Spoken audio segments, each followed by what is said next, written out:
Fala galera do Pegadas no Asfalto, bando de fraco do caralho.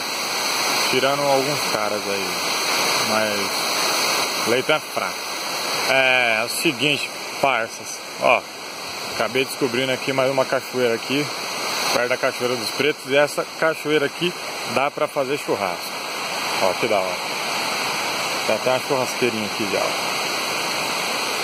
Bacana, espaço bacana, cachoeira bonita, espaço da hora. Tem um estacionamento ali também. O cara cobra uma taxa de 5 pau pra ficar estadia aqui, pra ficar aqui. Tem estacionamento, tem banheiro, tudo ali. E suave, né? Tem um tique ali também que eu vou estar mostrando aqui, ó. Olha a cachoeira que da hora.